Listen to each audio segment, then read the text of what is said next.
أعوذ بالله من الشيطان الرجيم. بسم الله الرحمن الرحيم. يا أيها المدثر قم فأنذر وربك فكبر وثيابك فطهر والرجز فاهجر ولا تمنن تستكثر ولربك فاصبر فإذا نقر في الناقور فذلك يومئذ يوم عسير على الكافرين غير يسير. ذرني ومن خلقت وحيدا وجعلت له مالا ممدودا وبنين شهودا ومهدت له تمهيدا ثم يطمع أن أزيد كلا إنه كان لآياتنا عنيدا سأرهقه صعودا إنه فكر وقدر فقتل كيف قدر ثم قتل كيف قدر ثم نظر ثم عبس وبسر ثم أدبر واستكبر فقال إن هذا إلا سحر يؤثر إن هذا إلا قول البشر سأصليه سقر وما أدراك ما سقر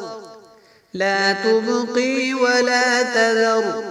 لواحة للبشر عليها 19 وما جعلنا أصحاب النار إلا ملائكة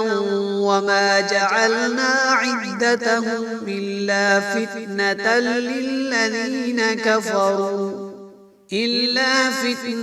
للذين كفروا ليستيقن الذين أوتوا الكتاب ويزداد الذين آمنوا إيمانا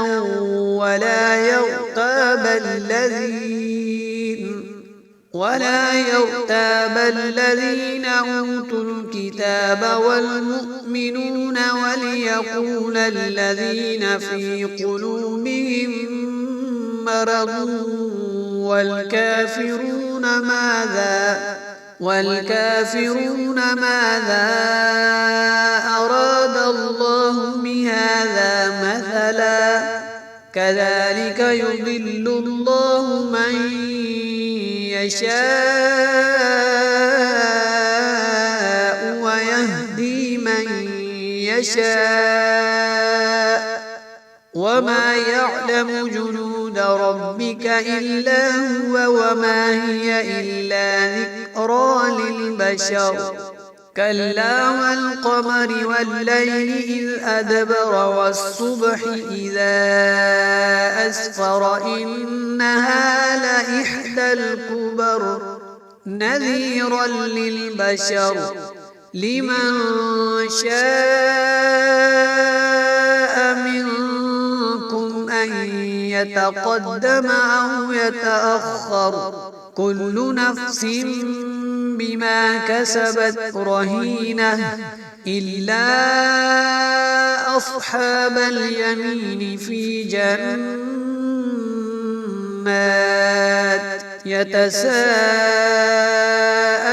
عن المجرمين ما سلككم في سقر قالوا لم نك من المصلين ولم نك نطعم المسكين وكنا نخوض مع الخائضين وكنا نكذب بيوم الدين حتى أتانا اليقين فما تنفعهم شفاعة الشافعين فما تنفعهم شفاعة الشافعين فما تنفعهم شفاعة الشافعين فما لهم عن التذكرة معرضين كأنهم حمر مستنفرة فرت من قسورة بل يريد كل امرئ منهم أن يؤتى صحفا منشرة كلا بل لا يخافون الآخرة كلا إنه تذكرة فمن شاء ذكره وما يذكرون إلا أن يشاء الله هو أهل التقوى وأهل المغفرة صدق الله العظيم.